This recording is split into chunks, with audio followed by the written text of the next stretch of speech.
ಈ ವಿಶ್ವಗುರು ಬಸವಣ್ಣನವರ ಅಣ್ಣ ದೇವರಾಜರಿಗೆ ಅನೇಕ ಬಿರುದುಗಳಿತ್ತು. ಅವರ ವಿದ್ವತ್ಗೆ ನಿಜಕ್ಕೂ ಅದ್ಭುತವಾದ ಹೆಸರುಗಳಿತ್ತು. ಅವರು ಮಾಡಿದಂಥ ಶಕ್ತಿ ಪವಾಡಗಳಿಗೆ ಕ್ರಿಯಾಶಕ್ತಿ ಪಂಡಿತ, ಚಿಕ್ಕೇಶ್ವರ, ಅದಕ್ಕೆಲ್ಲ ಹೆಚ್ಚಾಗಿ ಮೂರು ಜಾವದೀಶ್ವರಂದೇ ಹೆಸರಾಗಿತ್ತು. ತಪೋಚಕ್ರವರ್ತಿ, ಹೀಗೆಲ್ಲ ಅವರಿಗೆ ಬಿರುದುಗಳನ್ನು ಕೊಡಲಾಗಿತ್ತು ಅಂತ ಹೇಳಿದರೆ ಅವರು ಎಂಥ ಶಕ್ತಿವಂತರಾಗಿದ್ದರು ಅನ್ನೋದನ್ನು ಯೋಚನೆ ಮಾಡಬೇಕಾಗತ್ತೆ. ಹಾಗೆ ಇವರು ವೇದಗಳು ಅಂದರೆ ಋಗ್ವೇದ, ಯಜುರ್ವೇದ, ಸಾಮವೇದ, ಅಥರ್ವಣ ವೇದ, ಪ್ರಣವ ವೇದ, ಈ 5 ವೇದಗಳನ್ನು ಬಲ್ಲವರಾಗಿದ್ದರಿಂದನೇ ಈ ಶಕ್ತಿಯಿಂದಾಗಿ ಅವರು ಸೂರ್ಯನನ್ನು 3 ಜಾವ ನಿಲ್ಲಿಸಿದರು ಅನ್ನೋ ಒಂದು ವಿಚಾರ ಬರುತ್ತೆ. ಅಂದರೆ ಸೂರ್ಯನೇ 3 ಜಾವ ನಿಲ್ಲಿಸ್ಬಿಟ್ರು ಅಂತ ಅಲ್ಲ, ಏನೋ ಒಂದು ಶಕ್ತಿ ಅಂದರೆ ವೇದಗಳ ಶಕ್ತಿಯಿಂದಾಗಿ, ಪ್ರಣವ ವೇದ ಮತ್ತು ಅಥರ್ವಣ ವೇದ ಶಕ್ತಿಯಿಂದಾಗಿ ಅವರು ಏನೋ ಒಂದು ಶಕ್ತಿ ಪ್ರದರ್ಶನವನ್ನು ಖಂಡಿತ ಮಾಡಿರ್ತಾರೆ. ಇಂಥ 3 ಜಾವದೀಶ್ವರರು ಅಂತರವಳ್ಳಿಯ ಪುರದ ಮುಖ್ಯಸ್ಥರು ಕೂಡ ಆಗಿರ್ತಾರೆ. ಹೀಗೆ ಅಂತರವಳ್ಳಿ ಗ್ರಾಮದಲ್ಲಿ ನೆಲೆಯಾಗಿ ನಿಂತಹ 3 ಜಾವದೀಶ್ವರರು ನಿಜಕ್ಕೂ ನಮ್ಮ ಕನ್ನಡ ನಾಡಿನ ಅದ್ಭುತ ವ್ಯಕ್ತಿ ಅನ್ನೋದರಲ್ಲಿ ಇನ್ನೊಂದು ಮಾತೇ ಇಲ್ಲ. ನಮಸ್ಕಾರ, ನಾನು ಸತೀಶ್ ಮುಳ್ಳೂರು. ಇವಾಗ ನೀವೆಲ್ಲ ಓದೇ ಇರ್ತೀವಿ ಒಬ್ಬನೂರು ಚರಿತ್ರೆ. ಹಾಗೆ ಕರ್ನಾಟಕದಲ್ಲಿ ಒಂದು ದೊಡ್ಡ ಸಂಸ್ಕೃತಿ, ಶೈವ ಸಂಸ್ಕೃತಿ. ಅದರ ಮೂಲ ಯಾವುದು ಅಂತ ನೀವೆಲ್ಲ ಓದಿರ್ತೀವಿ. ಅದರ ಅನೇಕರಿಗೆ ಮೂಲ ಎಲ್ಲಿಂದ ಬಂತು, ಏನದು ಶಕ್ತಿ ಅನ್ನೋದು ಸಹಜವಾಗಿ ತುಂಬ ಜನಕ್ಕೆ ಗೊತ್ತಿರಲ್ಲ. ಹಾಗೆ ಬಸವಣ್ಣನವರು ಅಂತ ಹೇಳಿದರೆ ಎಲ್ಲರಿಗೂ ಗೊತ್ತು, ಯಾರಿಗೆ ತಾನೇ ಗೊತ್ತಿಲ್ಲ, ಸಣ್ಣ ಇವತ್ತಿನ ಹುಟ್ಟಿದ ಮಕ್ಕಳಿಗೂ ಗೊತ್ತು. ಆದರೆ ಅದರ ಹಿಂದೆ ಒಂದು ದೊಡ್ಡ ಚರಿತ್ರೆ ಇದೆ. ಆ ಚರಿತ್ರೆ ಬಹುತೇಕರಿಗೆ ಗೊತ್ತಿಲ್ಲ. ನಾನು ಇವತ್ತು ರಾಣೆಬೆನ್ನೂರು ಹತ್ತಿರದ ಅಂತರವಳ್ಳಿ ಅನ್ನೋ ಒಂದು ಗ್ರಾಮಕ್ಕೆ ಬಂದಿದ್ದೀನಿ. ಅಂತರವಳ್ಳಿ ಗ್ರಾಮದಲ್ಲಿ ಒಂದು ಕೆರೆಯ ದಂಡೆ ಮೇಲೆ 3 ಜಾವದೀಶ್ವರ ದೇವಸ್ಥಾನ, ತಪೋಚಕ್ರವರ್ತಿ 3 ಜಾವದೀಶ್ವರ ದೇವಸ್ಥಾನಕ್ಕೆ ಬಂದಿದ್ದೀನಿ, ಕೂತ್ಕೊಂಡಿದ್ದೀನಿ. ನಾನು ಇದನ್ನು ಸ್ಟಡಿ ಮಾಡಿದ್ದೀನಿ, ಸಾಕಷ್ಟು ಲೇಖನಗಳನ್ನು ಕೂಡ ಮಾಡಿದ್ದೀನಿ ಚಿಕ್ಕದೆಲ್ಲ. ಆದರೆ ಅದ್ರ ಬಗ್ಗೆನೇ ಸ್ಟಡಿ ಮಾಡಿಕೊಂಡು ಆ ವಂಶದವ್ರ ಬಗ್ಗೆ ಮಾತಾಡಿದರೆ ನನಗೆ ಅನೇಕ ವಿಚಾರಗಳು ಗೊತ್ತಾಗುತ್ತೆ. ಹಾಗೆ ನಮ್ಮ ರಾಣೆಬೆನ್ನೂರಿನ ಅವರನ್ನು ಗುರುಗಳು ಅಂತ ಹೇಳಬೇಕಾಗುತ್ತೆ. ಯಾಕೆಂದರೆ ಸಂಗೀತ, ತಬಲ, ರೇಖೆ ವಿದ್ಯೆ, ಶಿಲ್ಪಶಾಸ್ತ್ರ, ಸಾಹಿತಿಗಳು, ಲೇಖಕರು, ಎಲ್ಲ ವಿದ್ಯೆಗಳು 65 ವಿದ್ಯೆಗಳು ಅಂತಾರೆ. ಅದರಲ್ಲಿ ಹೆಚ್ಚು ಕಡಿಮೆ ಇವರಿಗೆ ಒಂದು 15-20 ವಿದ್ಯೆಗಳು ಬರ್ಬೋದೇನೋ. ಭಾಷೆಗಳು ಕನ್ನಡ, ಹಿಂದಿ, ಮರಾಠಿ ಎಲ್ಲ ಭಾಷೆಯನ್ನು ಸಾಧಾರಣ ಕಲ್ತ್ಬಿಟ್ಟಿದ್ದಾರೆ. ಅವರು ನಮಗೋಸ್ಕರ 3 ಜಾವದೀಶ್ವರರ ಬಗ್ಗೆ ಒಂದಷ್ಟು ಮಾಹಿತಿ ನೀಡಲು ತುದಿಗಾಲಲ್ಲಿದ್ದಾರೆ. ಮನೆಯಿಂದಲೇ ಹೋಗಿ ಇಲ್ಲಿ ಕರ್ಕೊಂಡು ಬಂದಿದ್ದಾರೆ. ಅವ್ರ ಕಡೆಯಿಂದ ನಾವು ಇವತ್ತು ನಮಗೋಸ್ಕರ ಮಾಹಿತಿ ನೀಡ್ತೀವಿ. ಬನ್ನಿ ಸರ್, ನಿಮಗೆ ಮಾಹಿತಿ ಕೊಡ್ತೀನಿ ಅಂತ ಹೇಳಿ ರಾಣೆಬೆನ್ನೂರಿನಿಂದ ಅವ್ರ ಮನೆಯಿಂದ ನಮ್ಮನ್ನೆಲ್ಲ ತಿಂಡಿ ಎಲ್ಲ ಕೊಟ್ಟು, ಕಾಫಿ, ಅವರ ಶ್ರೀಮತಿಯವ್ರಿಗೂ ನಾವು ಧನ್ಯವಾದ ಹೇಳಬೇಕು.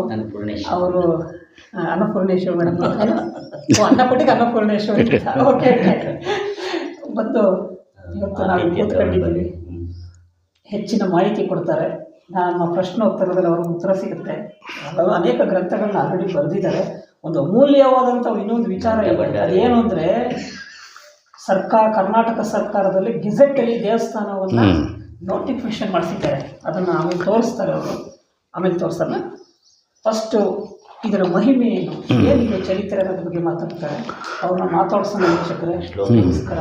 ಒಳ್ಳೆಯದಾಗಲಿ. ಸರ್ ನಮಸ್ತೆ. ಸರ್ ನಮಸ್ಕಾರ.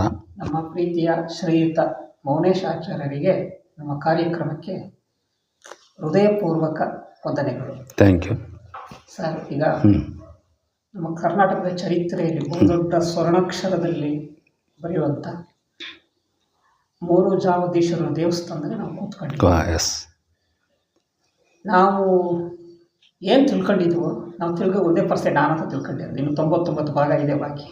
ಕರೆಕ್ಟ್. ಹೀಗೆ ಈ ಭಗವಂತನ ಸ್ವರೂಪನಾದಂಥ ತಪೋಚಕ್ರವರ್ತಿ ವಿದ್ಯಾಧರ 64 ವಿದ್ಯೆಗಳಲ್ಲಿ 65 ವಿದ್ಯೆಗಳಲ್ಲಿ ಬಲ್ಲವರಾಗಿ ಸೂರ್ಯನನ್ನು ನೀಡುತ್ತಲ್ಲ ಅವರ ಬಗ್ಗೆ ನೀವು ಒಂದೊಂದಾಗಿ ಹೇಳಬೇಕು ಸರ್. ಯಾರಿವರು 3 ಜಾವದೀಶ್ವರ ಗುರುಗಳ ಹೆಸರೇನು ಸ್ವಲ್ಪ ಹೇಳಿ ಸರ್. ಓಕೆ. ಈಗಿನ ಹಾವೇರಿ ಜಿಲ್ಲೆಯ ರಾಣೆಬೆನ್ನೂರಿಂದ 7 ಮೈಲ್ ದೂರದಲ್ಲಿರ್ತಕ್ಕಂಥ ಗ್ರಾಮ ಅಂತರವಳ್ಳಿ ಅಂಥೇಳಿ. ಈ ಅಂತರವಳ್ಳಿಗೆ ಮೊದಲಿಗೆ ಗೌತಮಪುರ ಅಂತ ಹೇಳ್ತಿದ್ರು. ಗೌತಮ್ ಮಹರ್ಷಿಗಳು ಇಲ್ಲಿ ವಾಸವಾಗಿದ್ದರಿಂದ ಗೌತಮಪುರ ಅಂತಲೇ ಹೇಳ್ತಿದ್ರು. ಇದು ಒಂದು ಭಾಳ ಅಧಿಕ ಶಕ್ತಿಶಾಲಿಯಾಗಿರ್ತಕ್ಕಂಥ ಜಾಗೃತ ಒಂದು ಸ್ಥಳ ಇದು. ಇಲ್ಲಿ ಇಲ್ಲೆಲ್ಲ ನಯನ ಇಲ್ಲಿ ಒಂದು ಸರೋವರ ಇದೆ. ಅಲ್ಲಿ ಸರೋವರದಿಂದ ಹತ್ರ ಗಿಂಡಿಹಾಳ ಇದೆ. ಅಲ್ಲಿ ಗಿಂಡಿಹಾಳದಲ್ಲಿ ಸ್ವಾಮಿಗಳು ಇದನ್ನು ಮಾಡ್ಬೇಕಾದ್ರೆ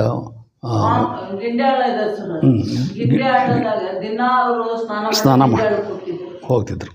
ದಿನ ಸ್ನಾನ ಮಾಡಕ್ಕೆ ಅಲ್ಲಿಗೆ ಹೋಗ್ತಿದ್ರು. ಅಲ್ಲಿಂದ ಇವರು ಸ್ನಾನ ಮಾಡಕ್ಕೆ ಅಲ್ಲಿ ಗಿಂಡಿ ಆಳದಿಂದ ನೀರು ಇಲ್ಲಿ ತೊಗೊಂಬರ್ತಿದ್ರು. ನೀರು ಅಲ್ಲೆಲ್ಲ ಇವ್ರದೆಲ್ಲ ತಮ್ಮ ಕರ್ತವ್ಯ ದಿನನಿತ್ಯ ಕರ್ತವ್ಯ ಎಲ್ಲ ಮುಗಿಸ್ಕೊಂಡ್ಬಿಟ್ಟು ಅಲ್ಲಿಂದ ಸ್ನಾನ ಹಳ್ಳದಿಂದನ ಸ್ನಾನ ಮಾಡಿದ್ರು. ಗಿಂಡಿ ಹಳ್ಳದಾಗ ಸ್ನಾನ ಮಾಡ್ಕೊಂಡು ಬರುವಾಗ ಒದ್ದೆ ಬಟ್ಟೆ ಮಾಡ್ಕೊಂಡು ಮಡಿ ನೀರು ತೊಗೊಂಬಂದು ದಿನ ಇವ್ರಿಗೆ ಪೂಜೆ ಮಾಡೋದು ನಿತ್ತಲು 2 ಟೈಮ್.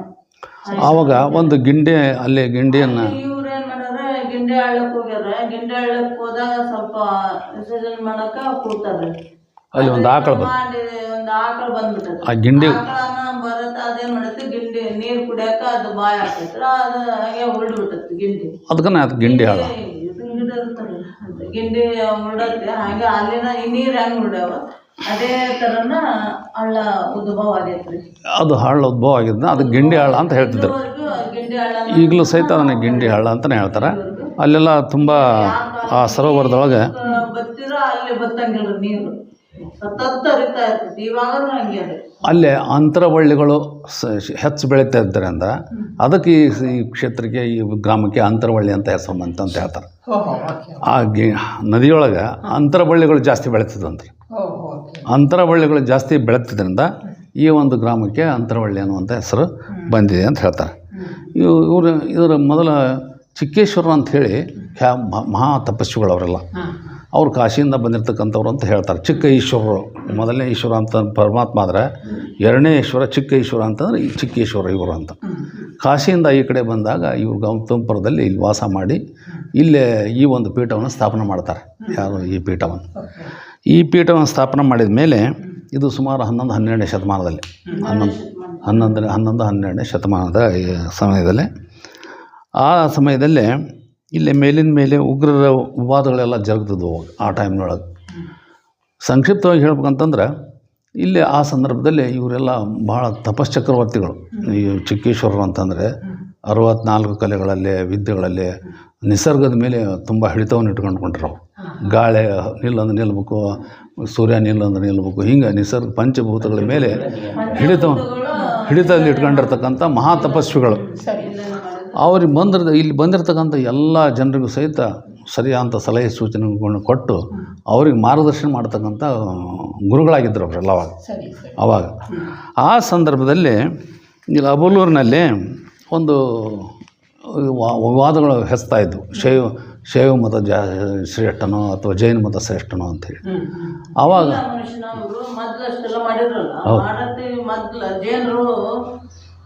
ಅವ್ರು ತಮ್ಮ ದೇಶದಿಂದ ಜೈನರು ಬಂದಾರ. ಹೌದು. ಬರೋ ನಂತರ ಇಲ್ಲಿ ಬಂದು ಅವ್ರು ವಸತಿ ಮಾಡ್ಯಾರ. ವಸತಿ ಮಾಡಿ ಇಲ್ಲೆಲ್ಲ ಅವ್ರು ಸ್ನಾನ ಪೂಜೆ ಮಾಡ್ಕೊಂಡು ಅಡುಗೆ ಮಾಡ್ಕೊಂಡು ಊಟ ಮಾಡಿದ್ರು ಆಲೆ ಸೂರ್ಯ ಟೈಮ್ 6 ಗಂಟೆ ಇವ್ರಿಗೆ 6 ಗಂಟೆ ಅದು ಮುಂದೆ ಬರ್ತೈತೆ. ಅದು ಮುಂದೆ ಬರ್ತೈತೆ. ಕತ್ಲಾದ್ಮೇಲೆ ಅವರು ಊಟ ಜೈನ್ ಊಟ ಮಾಡಂಗಿಲ್ಲ ಅಲ್ರಿ.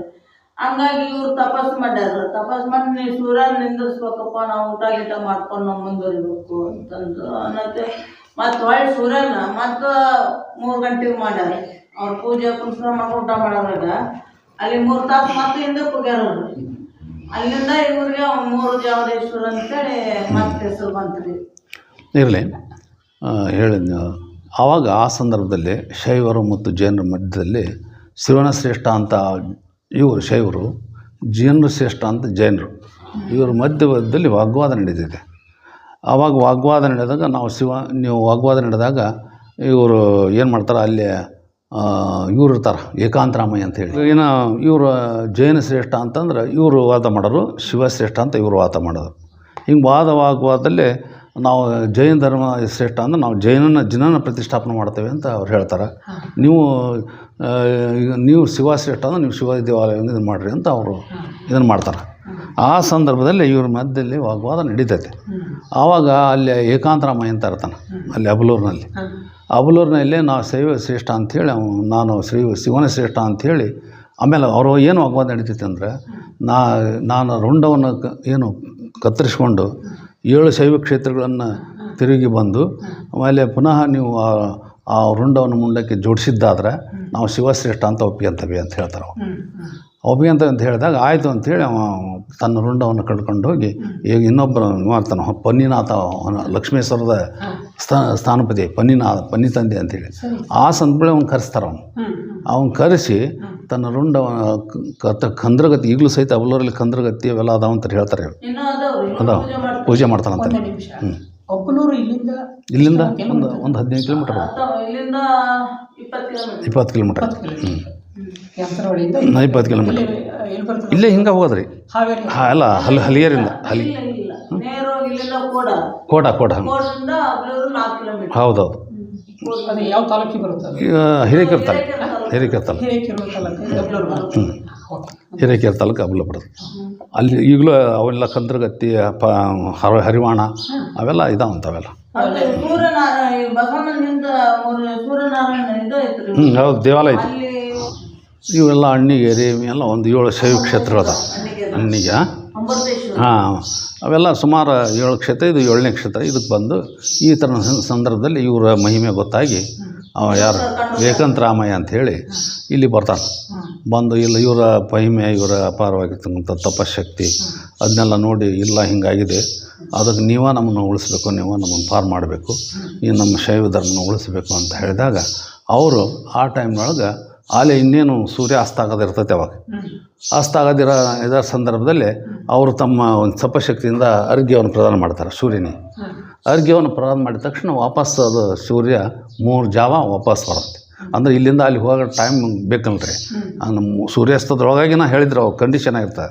ಸೂರ್ಯಾಸ್ತದೊಳಗಾಗಿನ ನೀವು 7 ಶೈವ ಕ್ಷೇತ್ರವನ್ನು ಸುತ್ಕೊಂಡು ಬಂದು ಆ ರುಂಡವನ್ನು ಮುಂಡಕ್ಕೆ ಏರಿಸಿದಾಗ ಜೀವ ಭರಿಸಿದಾಗ ನಾವು ನೀವು ಶೈವ ಧರ್ಮ ಸ್ವೀಕಾರ ಒಪ್ಪಿಕೊಳ್ತೇವೆ ಅಂತ ಹೇಳ್ತಾರೆ ಅವಾಗ. ಆ ಟೈಮ್ನಾಗ ಅವ್ರು ಏನು ಅರ್ಘ್ಯ ಬಿಟ್ಟು ಶಿವನನ್ನು ಮತ್ತೆ ವಾಪಸ್ ವಾಪಸ್ 3 ಜಾವ ಮಾಡಿದಾಗ ಅವು 3 ಜಾವ ಅಂದ್ರೆ ಇಲ್ಲಿಂದ ಹೋಗೋಂಥ ಟೈಮ್ ಬೇಕು ನೋಡ್ರಿ. ಆವಾಗ ಇಲ್ಲ ಹೋಗಿತ್ತು, ನಡ್ಕೊಂಡು ಹೋಗ್ಬೇಕು. ಅವಾಗ ನಡ್ಕೊಂಡು ಹೋಗಿ ನೋಡ್ರಿ ಅವಾಗ. ಹೀಗಾಗಿ ಆಮೇಲೆ ಅಲ್ಲಿಂದ ಹೋಗ್ತಾರೆ. ಹೋದ ತಕ್ಷಣ ಇವರೆಲ್ಲ ಗುರುಗಳನ್ನ ನೀವೇ ಬರಬೇಕು, ನೀವೇ ಬಂದು ಅದನ್ನೆಲ್ಲ ಮಾಡ್ತಕ್ಕಂಥ ಸಮರ್ಥರು ಹೊರತು ಬೇರೆ ಯಾರೂ ಇಲ್ಲ ಅಂಥೇಳಿ ಆ ಚಿಕ್ಕೇಶ್ವರನ ಕರ್ಕೊಂಡು ಹೋಗ್ತಾರೆ. ಅಲ್ಲಿ ಚಿಕ್ಕೇಶ್ವರನ 3 ಜಾವ, ಆಮೇಲೆ 3 ಜಾವ ನಿಲ್ಲಿಸಿದ್ರಿಂದ ಅವ್ರು 3 ಜಾವ ಮೊದಲು ಚಿಕ್ಕೇಶ್ವರ ಅಂತ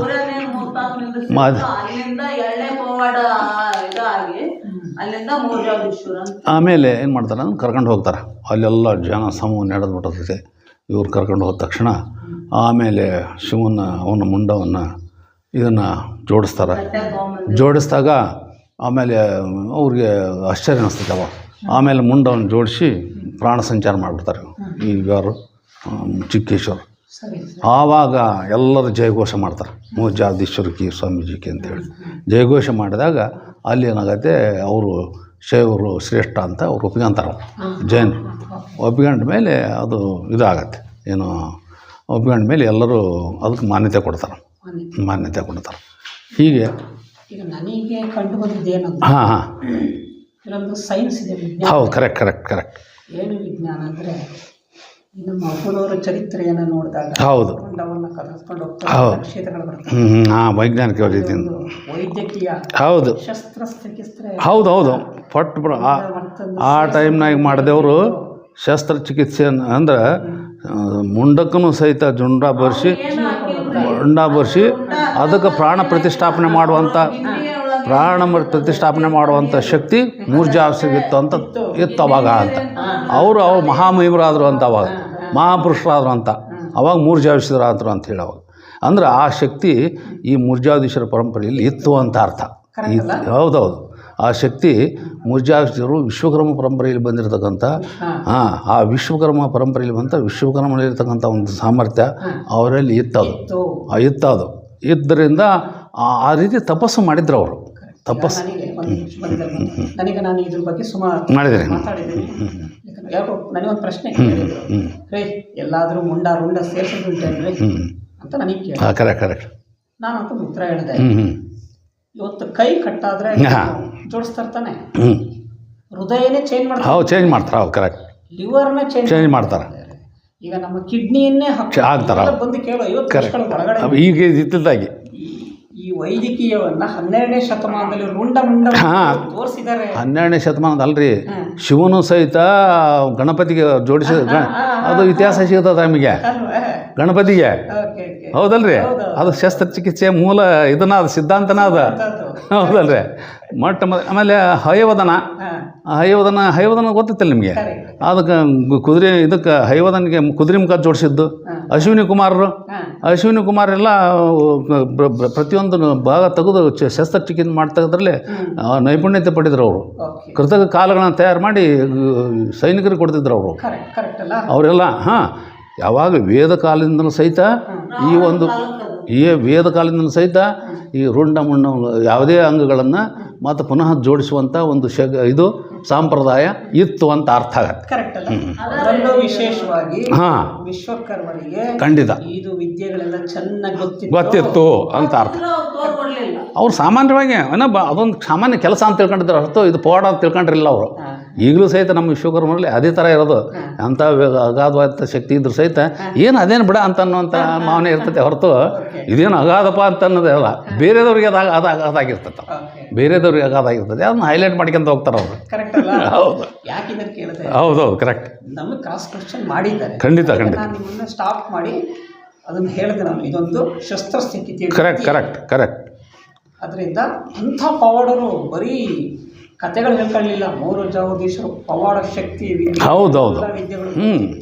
ಮತ್ತೆ ಅಲ್ಲಿ ಸೂರ್ಯನು ಸಹಿತ ಈಗ ಹೇಳ್ಬೇಕಂದ್ರೆ ಸೂರ್ಯನ ಹೆಂಗೆ ಬೇಕು ಹಂಗೆ ಇದ್ದವಾಗ ದೊಷ್ಟ ವಿಶ್ವಕರ್ಮ ಸೂರ್ಯನ ಕಿರಣಗಳೆಲ್ಲ ತೆಗೆದು ಅವನ್ನೆಲ್ಲ ರೌಂಡ್ ಮಾಡಿ ಆಮೇಲೆ ಕಿರಣಗಳನ್ನು ಭಗವಾನ್ ತ್ರಿಶೂಲ ಚಕ್ರ ಅವನ್ನೆಲ್ಲ ಮಾಡಿಕೊಟ್ಟಿರ್ತಕ್ಕಂಥ ಇತಿಹಾಸ ಇದೆ. ಹೌದಲ್ರಿ. ಆಮೇಲೆ ಶಸ್ತ್ರ ಇದಕ್ಕೆ ಆಯುಧಗಳಿಗೆ ವೈದ್ಯಕೀಯ ಇದಕ್ಕೆ ಶುಕ್ರಾಚಾರ್ಯರು ಆಯುಧಗಳು ತಯಾರು ಮಾಡೋದ್ರಲ್ಲಿ ಭಾಳ ಪ್ರವೀಣರವರು. ವೈದ್ಯಕೀಯದ ಕೂದಲಾನು ಸಹಿತ ಯಾವ ರೀತಿ ವಿಚ್ಛೇದನ ಮಾಡಬೇಕು ಅನ್ನೋಂಥ ಆಯುಧಗಳಂತ ಅವರು ಶುಕ್ರಾಚಾರ್ಯರು ಮಾಡ್ತಿದ್ರು ಅವರೆಲ್ಲ. ಇದು ವಂಶ ಪರಂಪರೆಯಲ್ಲಿ ಬಂದಿರತಕ್ಕಂಥ ಒಂದು ಶಕ್ತಿ, ಅದು ವಿದ್ಯೆ ಅದು. ಹೇಳಿ ಸರ್, ಮುಂದೆ ಜೋಡಿಸಿದ್ರು ಶೈವ ಧರ್ಮಕ್ಕೋಸ್ಕರ ಮೂರಜಾವಧೀಶರು ಪಣ ತೊಟ್ಟು. ಹೌದು ಖಂಡಿತ ಹೌದು ಮಾಡಿದ್ರು. ಪಾಂಡಿತ್ಯ ಇದ್ರೇ ಹೌದು ಖಂಡಿತ ನಡೀತು. ಮುಂದೆ ಏನು ಗೊತ್ತು ಹೇಳಿ ಸರ್? ಮುಂದೇನಾಯ್ತಂದ್ರೆ ಮತ್ತೆ ಅವರು ಇಲ್ಲಿ ಬಂದು ಮತ್ತು ಈ ತಮ್ಮ ಇದನ್ನು ಇಲ್ಲೆಲ್ಲ ಬಂದಿರತಕ್ಕಂಥ ಎಲ್ಲ ಜನರಿಗೂ ಸಹಿತ ಅವರೆಲ್ಲ ಕಷ್ಟ ನಷ್ಟಗಳನ್ನು ನಿವಾರಣೆ ಮಾಡ್ತಾ ಇಲ್ಲೇ ಅವರು ಸಮಾಧಿ ಸ್ಥಿತಿ ಹೊಂದಿರೋ ಸಮಾಧಿ ಅಂತ ಹೇಳ್ತಾರೆ. ಇದೇ ಥರ ಇತಿಹಾಸ ಇದೆ ಅಂತ. ಈಗ ನಾನು ಒಂದು ನೋಡಿದೆ, ಮಾನವ ಧರ್ಮದಲ್ಲಿ ಪ್ರಶಾಸನದ ಪ್ರಕಾರ 1032ರಿಂದ 1232 ಹೌದು 200 ವರ್ಷ ಹೌದೌದು. ಇದು ಸಾಧ್ಯನಾ? ಖಂಡಿತ ಸಾಧ್ಯ. ಈಗಲೂ ಸಹಿತ 1500 ವರ್ಷಗಳವರೆಗೆ ಬದುಕಿರ್ತಕ್ಕಂಥ ಯೋಗಿಗಳು ಹಿಮಾಲಯದಲ್ಲಿ ಈಗಲೂ ಇದ್ದಾರೆ. ನೀವು ಭಾರತೀಯ ಯೋಗಿ ಅಂತೇಳಿ ಒಂದು ಪುಸ್ತಕ ಓದ್ರಿ ನೀವು. 5000 ವರ್ಷ 200 ವರ್ಷ 300 ವರ್ಷ 500 ವರ್ಷ ಬಾಳಿರ್ತಕ್ಕಂಥ ಯೋಗಿಗಳಿದ್ದಾರೆ. ಅಂದರೆ ಯೋಗಿಗಳ ಅರ್ಥ ಅಂತಂದರೆ ತಮ್ಮ ಒಂದು ಕುಂಡಲಿನಿ ಶಕ್ತಿಯನ್ನು ಮಸ್ತಕಕ್ಕೆ ಏರಿಸಿ ಅವರು ಸಂಕಲ್ಪ ಮಾಡಿ ನಾವು ಇಷ್ಟು ವರ್ಷ ಬದುಕಬೇಕು, ಇಷ್ಟು ವರ್ಷ ಇರಬೇಕು ಅಂತೇಳಿ ಸಂಕಲ್ಪ ಮಾಡಿದಾಗ ಅದು ಅಷ್ಟು ವರ್ಷ ಬದುಕಲಿಕ್ಕೆ ಸಾಧ್ಯ ಇದೆ. ಈಗಲೂ ಸಹಿತ ನೀವು ಮಲಗುವಾಗ ನಾವು ಬೆಳಗ್ಗೆ 4 ಗಂಟೆಗೆ ಕೇಳ್ಬೇಕಂತಂದು ಮಾನಸಿಕ ಸಂಕಲ್ಪ ಮಾಡಿಬಿಟ್ಟು ಕರೆಕ್ಟ್ ನಿಮ್ಗೆ 4 ಗಂಟೆಗೆ ಎಚ್ಚರಾಗತ್ತೆ. ಹಂಗೆ ಮನಸ್ಸಿಗೆ ನೀವು ಸಂಕಲ್ಪ ಕೊಟ್ಟು ಕುಂಭಕರ್ಣ ಮತ್ತು ಅವ 6 ತಿಂಗಳು ಮಲಗ್ತದ ಅಂದ್ರೆ ಅವ ತನ್ನ ಮನಸ್ಸಿಗೆ 6 ತಿಂಗಳ ತನಕ ಎಚ್ಚರಾಗಬಾರ್ದು ಅಂತೇಳಿ ಮನಸ್ಸಿಗೆ ಸಜೆಷನ್ ಕೊಟ್ಟು ಅವ ಮಾಲಿಗೆ ಬಿಡ್ತದ್ದವ. ಅವ ಕುಂಭಕರ್ಣ ಅಂತಂದ್ರೆ ಅವನು ತಪಸ್ವಿನ ಅವನು. ಹೀಗಾಗಿ ಅದೆಲ್ಲ ಇದೇ ಅದೆಲ್ಲ ಅದೇನು ಈಗಾದ್ರೂ ಮನುಷ್ಯನಾಗ ಇಲ್ಲಿ ದೇವಸ್ಥಾನಕ್ಕೆ ಏನಾರ ಅವ್ರ ಅನಾಹುತ ಆಗಿ ಏನಾರ ಇದಾಗಿ ರೋಗ ರುಜಿನ ಆಗಿ ಏನಾರ ಆಗೈತಿ ಅಂತ ಇಲ್ಲಿ ಬಂದ್ ಮಲಗಿದ್ರ ಅವ್ರು ನೀವು ದೇವಸ್ಥಾನಕ್ಕೆ ಹೋಗಿ ಮಲಗ್ರಮ್ಮ ನೀವು ನಾವೆಲ್ಲ ಆಸ್ತಿ ಇವನ್ನೆಲ್ಲ ಕೊಡ್ತೇವೆ ಅಂದ ಅವ್ರೆಲ್ಲ ಹೌದು ಅವ್ರು ಬಂದು ಅವ್ರೆಲ್ಲ ಒರ್ಸ್ಕೊಂಡು ಉತ್ಕೊಂಡು ಅವ್ನ ಸೇವೆ ಮಾಡ್ಕೊಂಡು ಮಲಗಿದ್ರಂದ್ರ ರಾತ್ರಿ ಬಂದು ಅವ್ರ ಬೆತ್ತದೊಳಗೆ ತಲೆ ಮುಟ್ಟಿಸಿ ತೀರ್ಥ ಹಿಂಗ ಹಾಕ್ಬಿಡ್ತಾರಂತ ನೋಡ್ರಿ ಮತ್ತೆ ಇನ್ನು ಇಲ್ಲೇ ಕುಡ್ಪ್ಲೇರು ಕುಡ್ಪ್ಲಿ ಎಲ್ಲಾ ದವಾಖಾನೆ ಹೋಗಿ ಬಂದಾರ ಅವ್ರು ನೋಡ್ರಿ ಮತ್ತೆ ಕುಡ್ಪ್ಲೇರು ಅವರು ಇಲ್ಲೇ ಒಂದ್ ತಿಂಗಳು ಅಯ್ಯಮ್ಮ ಇಲ್ಲೇ ಇದ್ಲು ಭಾಳ ದಿನ ಆತು ಹಿಂಗ್ಯಾಕೆ ಇಲ್ಲೇ ಅಂತಂದು ಇಲ್ಲ ನನಗೆ ಹಿಂಗಾಗೈತೆ ಎಲ್ಲಾ ಕಡೆಗೂ ಹೋಗಿ ಬಂದ್ವಿ ಇಂಥಲ್ಲಿ ಹೋಗಿ ನೀನು ನನಗೆ ಬಂದು ದರ್ಶನ ಮಾಡು ಅಂತ ನನಗೇನೋ ಒಂದು ಬಂದು ನನಗೆ ಆಯ್ತು ನಾ ಇಲ್ಲಿ ಬಂದಾನೆ ಅಂತ ಆಯ್ತು ಅಂದ್ರು ಸರಿ ಅಯ್ಯಮ್ಮ ಇಲ್ಲೇ ಇದ್ಲು ಒಂದ್ ತಿಂಗಳು ಈಗ ಆಮೇಲೆ ರಾತ್ರಿ ಎಲ್ಲ ಮಲಗಿದಾಗ ಅವ್ರು ಬಂದು ಚಿಕ್ಕೇಶ್ವರ ಹೌದು ಈ ಪವಾಡವನ್ನು ಮಾಡಿದ್ದರಿಂದ ಮೂರ್ಜಾವಧೀಶ್ವರ ಅಂತ ಹೆಸರು ಬಂತವ್ರು ಕರೆಕ್ಟ್ ಯಾಕಂದ್ರೆ ಕಾಶಿಯಿಂದ ಬಂದಿರತಕ್ಕಂಥವ್ರು ಇವರು ಕಾಶಿಯಿಂದ ಅವ್ರ ಚಿಕ್ಕೇಶ್ವರ ಚರಿತ್ರೆ ಅಂತ ಒಂದು ಐತೆ ನೋಡ್ರಿ ಅದನ್ನು ಓದಿರ್ ಗೊತ್ತಾಯ್ತು ನಿಮ್ಗೆ ಚಿಕ್ಕ ಈಶ್ವರ ಅಂತ ಎರಡನೇ ಈಶ್ವರ ಅಂದರೆ ಯಾರು ಇವರೇ ಚಿಕ್ಕ ಈಶ್ವರ ಎರಡನೇ ಈಶ್ವರ ಅಂತ ಆಮೇಲೆ ಇವು ಪವಾಡ ಮಾಡಿದ ಮೇಲೆ ಇವರು ಯಾಕಂದ್ರೆ ಬೇರೆ ಬೇರೆ ಕಡೆ ಎಲ್ಲ ಇದು ಮಾಡ್ಕೊಂಬಂದು ಇವ್ರ ಕಡೆಯಿಂದ ಅಂತ ಒಂದು ಸಾಮರ್ಥ್ಯ ಐತೆ ಅಂದಾಗ ದೇವರಾಜಮುನಿ ಅದು ಚಿಕ್ಕೇಶ್ವರ ಹೆಸರೇ ದೇವರಾಜಮುನಿ ಹೌದೌದು ಮಾಡಿದ ಮೇಲೆ ಹೌದು ಖಂಡಿತ ದೇವರಾಜಮುನಿ ಅಥವಾ ಚಿಕ್ಕೇಶ್ವರನು ಅಂತ ಹೇಳ್ತಾರೆ ಎರಡು ಹೇಳ್ತಾರೆ ಆಮೇಲೆ ಇದು ನಮ್ಮ ಪರಂಪರೆ ಹೇಳ್ತಾರೆ ಇದ್ರೊಳಗೆ ಈ ಇಲ್ಲಿ ನಿಲ್ಲಿಸಿದೆ ಈ ಗರ್ಭಗುಡಿ ಬಗ್ಗೆ ಎಡಕ್ಕೆ ಬಲಗಡೆ ಮುಚ್ಚಿನ ಮೂರ್ತಿ ಇದೆ, ಶಿಲ್ಪ ಇದೆ. ಜಟಾಧಾರಿಯಲ್ಲಿ ಕೈಯಲ್ಲಿ ಕಮಂಡಲನ ದಂಡಗಳನ್ನು ಹಿಡಿದುಕೊಂಡು ನಿಂತ ಭಂಗಿಯಲ್ಲಿ ಇರ್ತಕ್ಕಂಥ ಇದು ಮೂರ್ಜಾವಿದೇಶ್ವರ ಶಿಷ್ಯ ಲಕುಲೀಶನ ಅಂತ ಹೇಳ್ತಾರೆ. ಲಕುಲೀಶನ ವಿಗ್ರಹ ಇದು. ಲಕುಲೀಶ ಅಂತಂದ್ರೆ ಮುಂದೆ ಬಂದಿರತಕ್ಕಂಥ ಅವ್ರ ಶಿಷ್ಯ ಇವ್ರು ಲಕುಲೀಶ ಅಂತ. ಇವರು ಮೂರ್ಜಾವಿದೇಶ್ವರ ಶಿಷ್ಯ ಲಕುಲೀಶ ಅಂತ. ಆದರೆ ಮೂರ್ಜಾವಿದೇಶ್ವರ ದೇವಾಲಯ ಅಂತರವಳ್ಳಿದ್ದು ವಿಶ್ವಕರ್ಮ ಇದು ಮೂಲಪೀಠ, ವಿಶ್ವಕರ್ಮರ ಮೂಲಪೀಠ, ಮೂರನೇ ಪೀಠ ಮೂಲಪೀಠ ಅಂತ. ಆಮೇಲೆ ಈ ಪರಂಪರೆಯಲ್ಲಿ ಸಂಬಂಧಿಸಿದ 18 ಶಾಖಾ ಮಠಗಳಿವೆ. ಈ 18 ಇಂಗಳೇಶ್ವರ, ಸಂಗಮ, ನಾಲತ್ವಾಡ, ಬಂಗಾಪುರ, ಹುಬ್ಬಳ್ಳಿ, ಮುಗುಟ್ಕಾನಹಳ್ಳಿ, ಆಮೇಲೆ ಮಾಯಕೊಂಡದಾಗ ಇದು ನೋಡ್ರಿ, ಅಲ್ಲಿ ವಿಚಾರ ಮಾಡ್ಬೋದು ನೀವು. ಮಾಯಕೊಂಡ, ಬಿಜಾಪುರ, ಆಮೇಲೆ ಇಂಡಿ, ಅಲ್ಮೇಲ, ಆಮೇಲೆ ಬಾದ್ರಘಟ್ಟ, ಶಿವಮೊಗ್ಗ, ಬೆಳಲ್ಗೆರೆ, ಮುದ್ದಾಬಳ್ಳಿ, ಕಡೂರು, ಬೀಳ್ಗಿ ಮುಂತಾದ ಸ್ಥಳಗಳಲ್ಲಿ ಮಠಾಧೀಶರು ಮೂರ್ದೇವೇಶ್ವರ ಮಠದ ವಂಶಸ್ಥರೇ ಆಗಿದ್ದು ವಿಶ್ವಬ್ರಹ್ಮಣರೇ ಆಗಿರುತ್ತಾರೆ. ಆಮೇಲೆ ಮೂಲ ಅಂತರವಳ್ಳಿ ಮೂರ್ಜಾವೇಶ್ವರ ಸೂರ್ಯ ಸಿಂಹಾಸನ, ಇದಕ್ಕೆ ಸೂರ್ಯ ಸಿಂಹಾಸನ, ಸೂರ್ಯನನ್ನು ನಿಲ್ಲಿಸಿದ್ದರಿಂದ ಇವ್ರಿಗೆ ಸೂರ್ಯ ಸಿಂಹಾಸನಾಧೀಶ್ವರ ಅಂತ ಹೇಳ್ತಾರೆ. ಸೂರ್ಯ ಸಿಂಹಾಸನಾಧೀಶ್ವರ ಪೀಠ ಅಂತ ಇದೆ. ಇದು ವಿಶ್ವಕರ್ಮರ ಮೊದಲ ಪೀಠ, ಮೂಲ ಪೀಠ ಅಂತ ಹೇಳ್ತಾರೆ. ಇದರೊಳಗೆ ಮೊದಲನೇ ಆಗಿರ್ತಕ್ಕಂಥವ್ರು ಮೂರ್ಜಾವೇಶ್ವರರು. ಆಮೇಲೆ ಎರಡನೇದವರು ಅದ್ರ ಮೊದಲನೇ ಇವ್ರ ಶಿಷ್ಯ ಲಕುಲೀಶ, ಅದನ್ನ ಹೇಳಿದ್ರಲ್ಲ ಲಕುಲೀಶ. ಆಮೇಲೆ ಮೂರನೇದವನು ಶಾಂತನಿರಂಜನ ಸ್ವಾಮಿಗಳಂತ, ಶಾಂತನಿರಂಜನ ಸ್ವಾಮಿಗಳು. ನಾಲ್ಕನೇದವರು ರೂಢ ಸ್ವಾಮಿಗಳಂತ ಬರ್ತಾರೆ, ರೂಢಸ್ವಾಮಿ. ಐದನೇದವರು ಕಾಳಹಸ್ತೇಂದ್ರ ಸ್ವಾಮಿಗಳಂತ ಬರ್ತಾರೆ. ಆರನೇದವರು ಋಷಭೇಂದ್ರ ಸ್ವಾಮಿಗಳಂತ ಬರ್ತಾನೆ. ಏಳನೇದವರು ಶ್ರೀ ಮೂರ್ಜಾವೇಶ್ವರ ಸ್ವಾಮಿ, ಇನ್ನೊಬ್ಬ ಮೂರ್ಜಾವೇಶ್ವರ ಸ್ವಾಮಿ, ಅವ್ರ ಪರಂಪರೆ. ಆಮೇಲೆ ಆದ ನಂತರ 8ನೇದು ಈಶ್ವರ ಸ್ವಾಮಿಗಳಂತ ಬರ್ತಾನೆ. 9ನೇದು ನಿರಂಜನ ಸ್ವಾಮಿಗಳಂತ. ಮುನಿಯನ ಸ್ವಾಮಿಗಳು ಈಗಿರೋರು, ಅವ್ರ ಅಜ್ಜಾರ. ಕರೆಕ್ಟ್, ಅವ್ರ ಅಜ್ಜಾರ. ಇವ್ರು ಆದಮೇಲೆ ಸೋಮಶೇಖರ ಸ್ವಾಮಿಗಳಂತ ಬರ್ತಾರೆ. ಆಮೇಲೆ ಈಗ ಸ್ವಾಮೀಜಿಯವ್ರ ಅಪ್ಪಾಜಿ ಈಗ ನಿರಂಜನ ಸ್ವಾಮಿಗಳು ಅಂತ ಏನಲ್ಲ, ಇವ್ರ ತಂದೆಯವರು ಸೋಮಶೇಖರ ಸ್ವಾಮಿಗಳು. ಇವರು ಈಗಿರೋರು ಇವರು 11ನೇ ಪೀಠಾಧಿಪತಿಗಳು ಇವರು.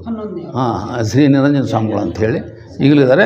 ಈ ಮಠವಾದ ಪರಂಪರೆಯನ್ನು ಹೀಗೆ ಅನುಚಾನವಾಗಿ ಮುಂದುವರ್ಸ್ಕೊಂಡು ಹೋಗ್ತಕ್ಕಂಥ ಒಂದು ಕಾರ್ಯಕ್ರಮ ಮಾಡ್ತಕ್ಕಂಥ ಒಂದು ಕ್ರಿಯೆಯಲ್ಲಿ ಅವರೆಲ್ಲ ತೊಡಗಿದ್ದಾರೆ ನಿರಂಜನ ಸ್ವಾಮಿಗಳು. ಈಗಾಗಲೇ ಅವ್ರಿಗೆ ಸಹಿತ 90 ವರ್ಷ ಆಗಿದ್ವಿ. ಈಗ 90 ವರ್ಷ ಆಗಿದ್ದ ಅವರು ಮತ್ತೆ ಪೀಠಕ್ಕೆ ಯಾರನ್ನಾದರೂ ಸಹಿತ ಯೋಗ್ಯ ಪುರುಷ ವ್ಯಕ್ತಿಗಳನ್ನ ಆಯ್ಕೆ ಮಾಡಿ ಅದಕ್ಕೂ ಪೀಠಾಧಿಪತಿ ಮಾಡಬೇಕು ಅನ್ನುವಂಥ ಒಂದು ದೇವನ್ನ ಇಟ್ಕೊಂಡಿದ್ದಾರೆ. ಅದು ಎಲ್ಲಿ ತನಕ ಯಾವಾಗ ಸಾಧ್ಯ ಆಗುತ್ತೋ ಆ ಮೂರ್ಜಾವೇಶ್ವರನೇ ಅವರಿಗೆ ಇದನ್ನು ಕೊಡಬೇಕು, ಒಂದು ಮುಂದುವರ್ಸ್ಕೊಂಡು ಹೋಗಿ ಒಂದು ಅನುಕೂಲ ಮಾಡಿಕೊಡ್ಬೇಕು ಅಂತ ಹೇಳ್ಬೋದು. ಆಮೇಲೆ ಇದರೊಳಗೆ ಪುರೋಹಿತರು ಇದ್ರ ಪುರೋಹಿತರು ಇವ್ರಮ್ಮ ಅವರು ಭಗವಂತಾಚಾರ ಭಗವಂತಾಚಾರ ಪುರೋಹಿತರು ಈ ಇವ್ರು ಪೀಠಾಧಿಪತಿಗಳು ಇರಲ್ಲ ಅವ್ರು ಇನ್ನೂ ಏನರ ಅವರು ಪುರೋಹಿತ ಪರಂಪರೆ ಸೇರಿದವರು ಭಗವಂತಾಚಾರ್ಯರು ಗಣಪತಾಚಾರ್ಯರು ಕಳವಿಲಾಚಾರ್ಯರು ಆಮೇಲೆ ಇದು ಮಠದ ಪುರೋಹಿತರು ಇವರಲ್ಲ ಮಠಾಧಿಪತಿಗಳಲ್ಲ. ಆಮೇಲೆ ಇವು ಕಲಿವೀರಾಚಾರ್ಯ ಇದ್ದರು, ನಾವು ನೋಡಿದ ಇದ್ರು ಅವಾಗ ಅವರಿದ್ದಾಗ ನಾವು ಪಾಯಿಂಟ್ ತೋರಿಸಿದ್ದದು ನಮಗೆ. ಪಾಯಿಂಟ್ ತೋರಿಸಿ ಬೋರ್ ಹಾಕ್ಸಿದ್ದವು ಅವರ ಪಾಯಿಂಟ್ ಅವೆಲ್ಲ ನೋಡ್ತಿದ್ರಿ ಅವರು ನೋಡಿ ಜಲ ವಿದ್ಯೆಯಲ್ಲಿ ಸಹಿತ ನಮ್ಮವ್ರು ಇದ್ದರು ಅಂತ ಇವು ನಿದರ್ಶನ ಹೌದಂತಲ್ರಿ ಜಲ ಅಂತರ್ಜಲ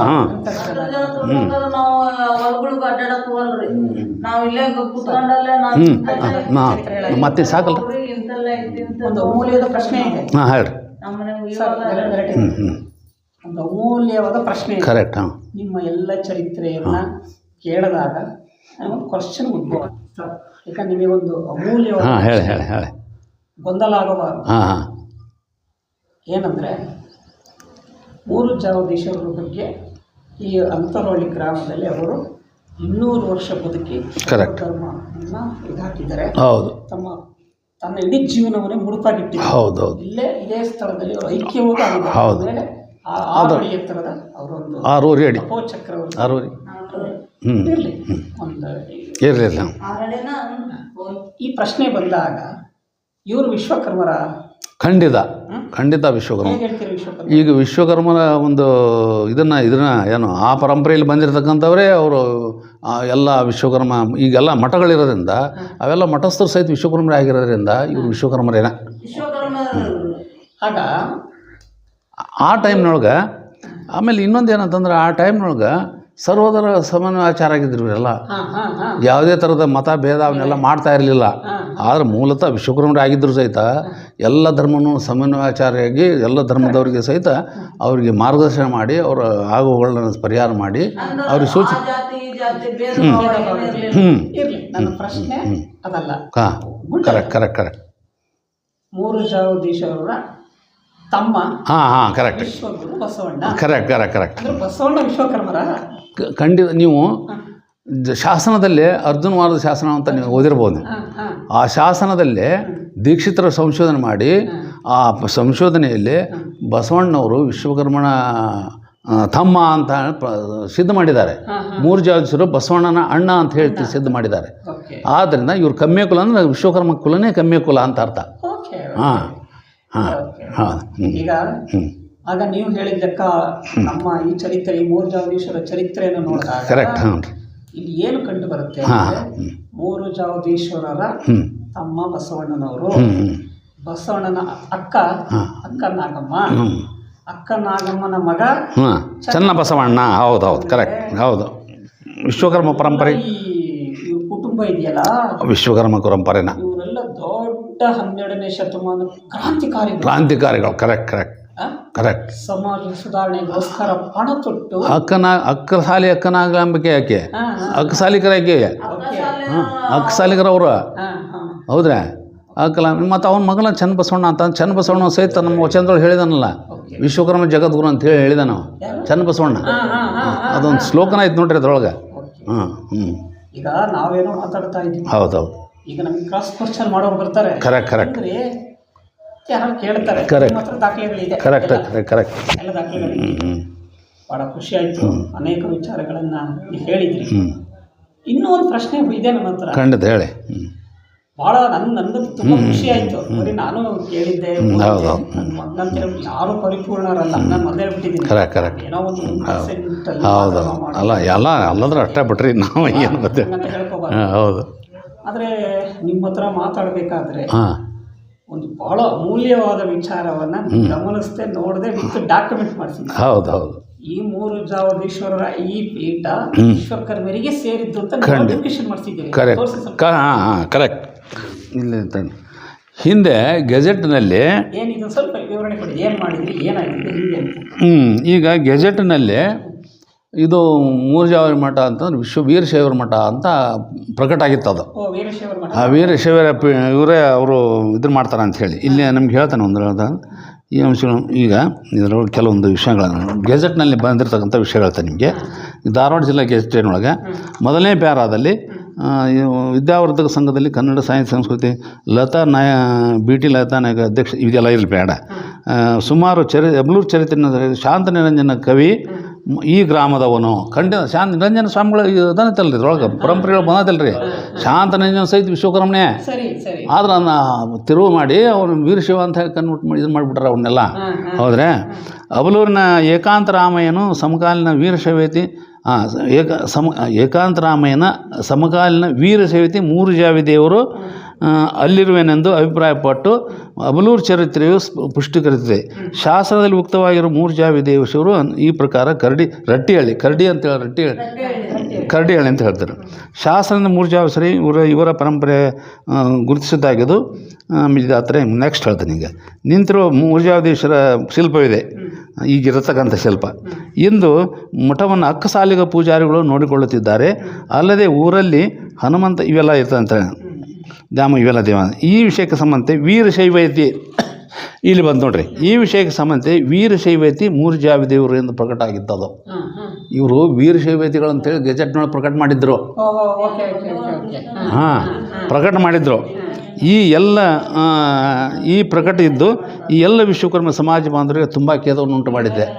ಆದರೆ ಆಮೇಲೆ ಕಾರಣ ಮೂರು ಜಾವಿದೇಶವರು ವಿಶ್ವಕರ್ಮ ಕಾಳಾಮುಖ ಪರಂಪರೆಗೆ ಸೇರಿದವರಾಗಿದ್ದು ಮೂರನೇ ಧರ್ಮಪೀಠದ ಅಂತರವಳ್ಳಿ ಜಗದ್ಗುರುಗಳಾಗಿದ್ದಾರೆ. ಮೂರನೇ ಪೀಠದ ಜಗದ್ಗುರು ಇವರು ವಿಶ್ವಕರ್ಮರೇ ಆಗಿದ್ದು ಮೂರನೇ ಪೀಠದ ಜಗದ್ಗುರುಗಳಾಗಿದ್ದಾರೆ. ಮೊದಲಿನ ಹೆಸರು ಚಿಕ್ಕೇಶ್ವರ ಎಂದು. ಆಮೇಲೆ 10-11ನೇ ಶತಮಾನದಲ್ಲಿ ನಡೆದ ಅಬಲೂರಿನ ಶೈವ ಧರ್ಮದ ಶ್ರೇಷ್ಠತೆಯನ್ನು ಎತ್ತಿ ಹಿಡಿಯಲು ಏಕಾಂತರಾಮಯ್ಯನು ಜೀವಗೊಳಿಸಿದ್ದರಿಂದ ಇವರಿಗೆ ತಪಶಕ್ತಿಯಿಂದ ಸೂರ್ಯನ ಮೂರು ಜಾವ ದಿವಸದಿಂದ ಮೂರು ಜಾವ ಹೆಸರು ಬಂತು ಅಂತ ಇದೆಲ್ಲ ವಿವರಣೆ ಕೊಟ್ಟಿದ್ದೇನೆ ಅವಾಗ. ಅದರೊಳಗೆ ಅವರು ಈ ಗೆಜೆಟ್ ಆರ್ಡರ್ ಮಾಡಿದ್ರಲ್ಲ ಇದಕ್ಕೆಲ್ಲ ವಿವರಣೆ ಕೊಟ್ಟು ಮನವಿ ಕೊಟ್ಟು ಆಮೇಲೆ ಅಬಲೂರು ಚರಿತ್ರೆ ಮೂಲ ಪ್ರತಿ ಅಂತರವಳ್ಳಿಲಿ ಅದ ಚರಿತ್ರೆ ಐತೆ ಅಂತ ಹೇಳ್ತಾರೆ. ನಾವು ಜ್ಞಾನಂದರನ್ನು ಕರೆಸಿದ್ವಿ ರೀ ಅವಾಗ ಹಿಂದೆ. ಅವರೆಲ್ಲ ಜ್ಞಾನ ಕರೆಸಿ ಅವನ್ನೆಲ್ಲ ತಪಸ್ಸು ಇದು ಮಾಡಿದ್ವಿ. ಆದರೆ ಅವ್ರಿಗೇನು ಇದಿರಲಿಲ್ಲ ಅಂತ ಹೇಳಿ ಸುಮ್ಮನೆ ಹೋದ್ರು ಅವರು. ಈ ಅಬಲೂರು ಚರಿತ್ರೆಯನ್ನು ಶಾಂತ ನಿರಂಜನ ಕವಿ ರಚಿಸಿದ್ದು ಅವನು ವಿಶ್ವಕರ್ಮನೆಂದು ಮೂರು ಜಾವೀಶ್ವರ ವಂಶಸ್ಥರೆಂದು ಈ ಚರಿತ್ರೆಯಿಂದ ಸೂಕ್ಷ್ಮವಾಗಿ ಏನಾಗುತ್ತೆ ಅಂದರೆ ಅವಲೋಕನ ಮಾಡಿದಾಗ ಸ್ಪಷ್ಟವಾಗಿ ಕಂಡು ಬರುತ್ತದೆ. ಶಾಂತ ನಿರಂಜನ ಸಹಿತ ಕವಿನು ವಿಶ್ವಕರ್ಮನೇ ಅಂತ ಅವಲೋ ಚರಿತ್ರೆ ಪಡೆದವನು ವೀರಶೈವ ಅಲ್ಲ ಅಂತಾರೆ. ಹಾಂ ರೀ. ಮೈಸೂರಿನ ವಿಶ್ವವಿದ್ಯಾಲಯದ ಕನ್ನಡ ಅಧ್ಯಾಪಕ ಅದು ಚರಿತ್ರೆ ಅಂತ ಉಂಟೆ ಅದೆಲ್ಲ ತಪ್ಪು ಕಲ್ಪನೆ ಅಂತ ತಪ್ಪಾಗಿ ಪ್ರಕಟಿಸುವುದಂತ. ಈಗ ವಿಶ್ವಕರ್ಮಪರಿಗೆ ಸೇರಿದ ವಂಶವೇ ಮುಂದುವರೆದುಕೊಂಡು ಈ ಶ್ರೀ ನಿರಂಜನ ಸ್ವಾಮಿಗಳು ಈ ಮಠದ ಈಗ ಅವರು ಪೀಠಾಧಿಪತಿಗಳಾಗಿದ್ದಾರೆ. ಆಮೇಲೆ ಅಕ್ಕಸಾಲಿಗ ಪೂಜಾರಿಗಳಲ್ಲ. ಅಕ್ಕಸಾಲಿಗ ಪೂಜಾರಿಗಳಂತ ಬರೆದಿದ್ರು ಅವರ ಗೆಜೆಟ್ನೊಳಗೆ. ಅದಕ್ಕೆ ಅಕ್ಕಸಾಲಿಗರ ಪೂಜಾರಿಗಳಲ್ಲ. ಅಲ್ಲದೆ ಮೂರು ಜಾವೇಶ್ವರ ಮಠಕ್ಕೆ ಸಂಬಂಧಿಸಿದ 18ಕ್ಕೂ ಹೆಚ್ಚು ಪೀಠಗಳು ಶಾಖಾ ಪೀಠಗಳು ಬೇರೆ ಎಲ್ಲ ಹೇಳಿದ್ನಲ್ಲ ಅಷ್ಟೆಲ್ಲ ಇವೆ. ಆದ್ದರಿಂದ ಈ ಮಠಾಧೀಶರು ವಿಶ್ವಕರ್ಮರೇ, ವೀರಶೈವಗಳಲ್ಲ, ಅಕ್ಕಸಾಲಿಗಳಲ್ಲ, ಅಕ್ಕಸಾಲಿಗಳ ಪೂಜಾರಿಗಳಲ್ಲ. ಆಮೇಲೆ ಪೂಜೆಯನ್ನು ಮಾಡ್ತಕ್ಕಂಥವರು ಪುರೋಹಿತರು ವಿಶ್ವಕರ್ಮರೇ ಆಗಿದ್ದಾರೆ ಅಂತ ನಾವು ಅದನ್ನೆಲ್ಲ ಮಾಡಿ ಅವ್ರಿಗೆ ಕಳಿಸಿದ್ವಿ. ಆವಾಗ ಇದನ್ನೆಲ್ಲ ಇದು ಮಾಡಿ ಆದ್ದರಿಂದ ವೀರಶೈವತಿ ಅಲ್ಲ, ವಿಶ್ವಕರ್ಮ ಕಾಳಾಮುಖ ಪರಂಪರೆಗೆ ಸೇರಿದ ವಿಶ್ವಕರ್ಮ ಜಗದ್ಗುರುಗಳೆಂದು ಈ ಅಂತರವಳ್ಳಿಯಲ್ಲಿ ಮೂರು ಜಾವೇಶ್ವರ ದೇವರ ಮಠವನ್ನು ಅಕ್ಕಸಾಲಿಗ ಪೂಜಾರಿಗಳು ನೋಡಿಕೊಳ್ಳುತ್ತಿಲ್ಲ. ಈ ಮೂರು ಜಾವೇಶ್ವರ ವಂಶಸ್ಥರಾದ ಶ್ರೀ ನಿರಂಜನ ಸ್ವಾಮಿಗಳು ಪೀಠಾಧೀಶರಾಗಿದ್ದು ವೇದ ಬ್ರಹ್ಮಶ್ರೀ ಕಲ್ವೀರಾಚಾರ್ಯರು ಪುರೋಹಿತರಾಗಿದ್ದರು. ಅವಾಗ ಇವರು ಆಗಿದ್ದರು ಅಂತ ನಾವು ಹಿಂಗೆ ಸ್ಪಷ್ಟನೆ ಕೊಟ್ಟು ಅವರ ಕುಟುಂಬ ಅಪ್ಪ ಸ್ವಾಮಿಯರ ಕುಟುಂಬದ ಅಪ್ಪ. ಈ ರೀತಿ ನಾವು ಗೌರ್ಮೆಂಟಿಗೆ ಲೆಟರ್ ಬರೆದ ಮೇಲೆ ಮನವಿ ಸ್ಪಷ್ಟೀಕರಣ ಕೊಟ್ಟ ಮೇಲೆ ಅವರು ಬಂದು ಪರಿಶೀಲನೆ ಮಾಡಿ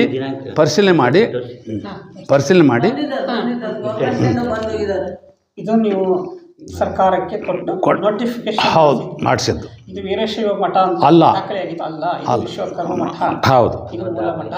ನೀವು ನೋಟಿಫಿಕೇಶನ್ ಮಾಡಿಸಿದ್ದು.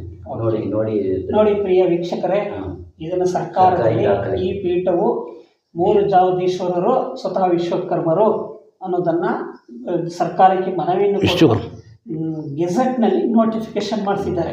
ಇದು ನಿಜವಾದ ಒಂದು ದಾಖಲೆ ಮಾಡಿಟ್ಟಿದ್ದಾರೆ. ಭಾಳ ಹೆಮ್ಮೆ ಅಂತ ಅನಿಸ್ತು. ಯಾರಾದರೂ ಇದ್ರ ಬಗ್ಗೆ ನಿಮಗೆ ಸ್ಪಷ್ಟೀಕರಣ ಬೇಕಂದ್ರೆ ಸ್ಪಷ್ಟೀಕರಣ ಬೇಕು ಅಂದರೆ ನೋಡಿ, ದಾಖಲೆನೇ ಇದೆ. ಹೆಚ್ಚಿನ ಮಾಹಿತಿಗಾಗಿ ನೋಡಿ, ಅದರದ್ದು ಸರ್ವೆ ನಂಬರು ಎಲ್ಲ ಮಾಡಿದ್ದಾರೆ. ಹಾಗೂ ಈ ಸ್ಥಳಕ್ಕೆ ಯಾರು ಬೇಕಾದರೂ ವಿಶ್ವವಿದ್ಯಾನಿಗಳು, ಇನ್ನೊಬ್ಬರು ಹವ್ಯಾಸಿ ಸಂಶೋಧಕರು, ಬೇರೆ ಯಾರು ಬೇಕಾದರೂ ಬಂದು ಸಂಶೋಧನೆಯನ್ನು ಮಾಡಿ ಮಾಹಿತಿಯನ್ನು ಪಡ್ಕೋಬಹುದು. ಇದು ಸರ್ಕಾರಿ ಆಗಿರುವಂಥದ್ದು. ಆಯ್ತು, ಆಯ್ತಲ್ಲ. ನೀವು ಸಾಕಷ್ಟು ತಿಳಿಸ್ಕೊಟ್ರಿ ಸರ್. ಭಾಳ ನಮಗೂ ಖುಷಿ ಆಯಿತು. ನೀವು ವಂದನೆಗಳು ಸರ್. ನೀವು ತಾವು ಸಹಿತ ಅಲ್ಲಿಂದ ಬಂದು ಅಷ್ಟು ದೂರದಿಂದ ಬಂದು ಈ ಮೂರು ಜಾವ ಭಕ್ತಿಯಲ್ಲಿ ಇಟ್ಕೊಂಡಿರೋದ್ರಿಂದ ಈ ಒಂದು ಕಾರ್ಯದಲ್ಲಿ ನಿಮ್ಮನ್ನು ತೊಡಗಿಸಿಕೊಂಡು ಈ ಒಂದು ಸಂಶೋಧನಾತ್ಮಕ ಒಂದು ಕ್ರಿಯೆಯಲ್ಲಿ ತೊಡಗಿರೋದ್ರಿಂದ ನಮಗೂ ತುಂಬ ಖುಷಿ ಆಯಿತು.